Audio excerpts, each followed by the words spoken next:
Welcome, everybody. Thanks for joining us. My name is Drew. And I'm Chris. And he's pastor at Fullness Church, and I'm at Real Life. So we're not experts on this subject, Right. but we wanted to get together and talk just a little bit about what's going on and how to move forward to be really the fullness of God's kingdom here on earth and show the love of Christ to one. So thanks for hanging out with me. Thanks for being here.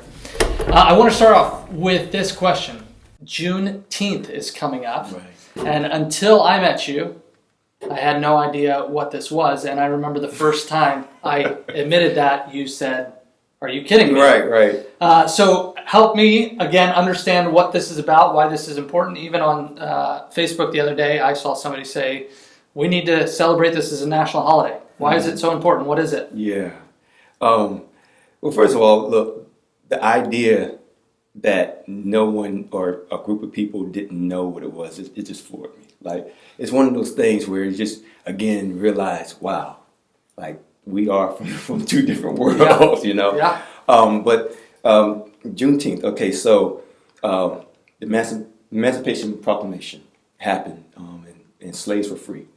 But the South, they were a little slow at freeing the slaves. And so we've been friends for about 2.5 years.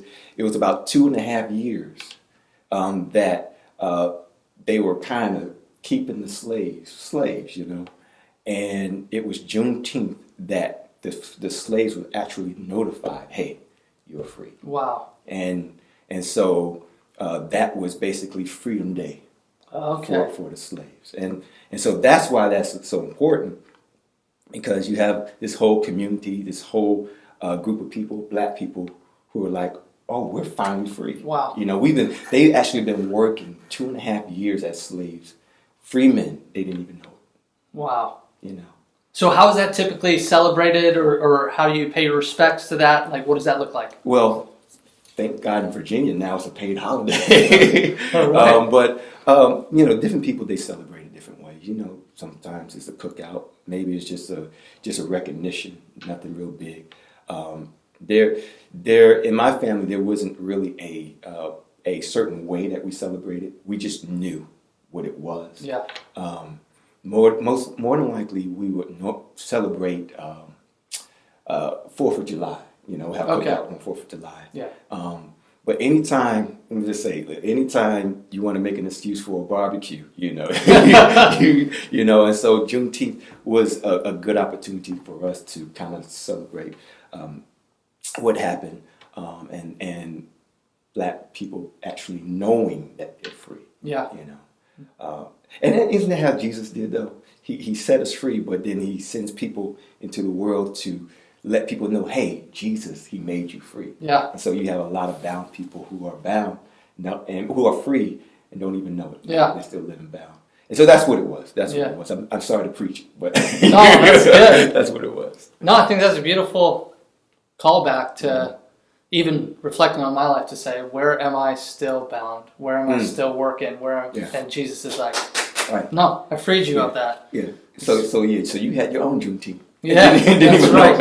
And so typically is that celebrated on the same day every year, or is it one of those floating holidays? It's a floating holiday. Okay. So on the 19th this year. I want to talk about the Black Lives Matter a little bit, and George Floyd, and we talked about this in the sermon series, the sermon thing that we did together. Right.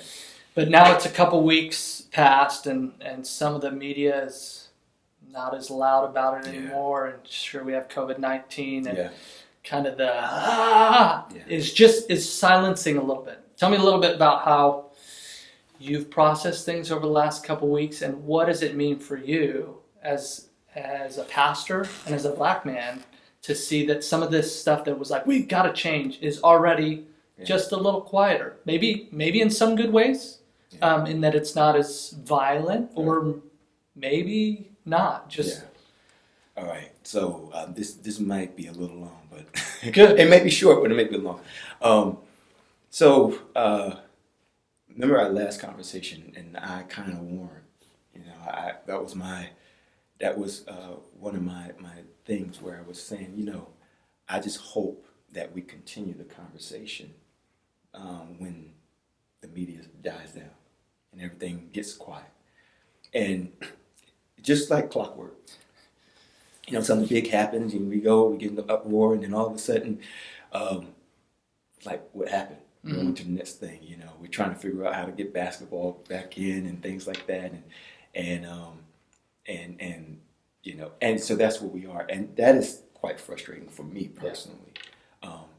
But I would say this: marching, protesting, creating awareness. That's important. You see what people are doing with the statues and things like that. Today we woke up and we saw that I think Quaker Oats decided to take Aunt Jemima off of the box. Those are what I consider. I don't want to minimize it, but it feels superficial. If taking a picture off of a box was going to fix it, get me Photoshop. Let me go.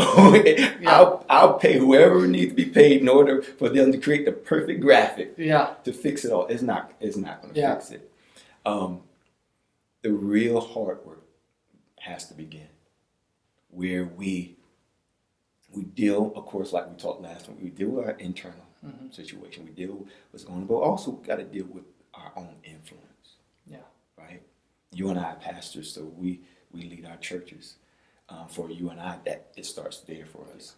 For others, it's their home. Some people are in the legislative environment. They're in the law enforcement area. They're in the school system. Some of them principals, some of them teachers, and that's where the hard work is going to begin. It's where you begin to look around.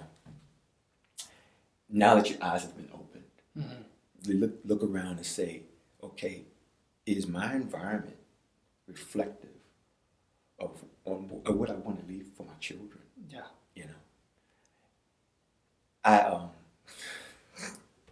Okay, so this weekend, I saw this video. It pissed me off a little bit. Yeah. It made me mad. Can I say that? Yeah. Because I saw this and I think people's heart. But I saw a man. He had a brush, shoe shining brush, and he went to a black man, and he began to shine his shoes, and and he said, "I bought a lot of these brushes so that we can go and shine." And I'm thinking to myself, it's not that easy, right? Yeah, we're protesting. It's easy. Like marching is easy. Yeah. What's hard is when you got to make staff decisions, and you got to say, "Hey, how do I bring diversity where I am? Yeah. How do I make sure that there is this equal playing field that we want to happen? How do I make sure that I foster that where I am?" I think that's where we are right now. Yeah.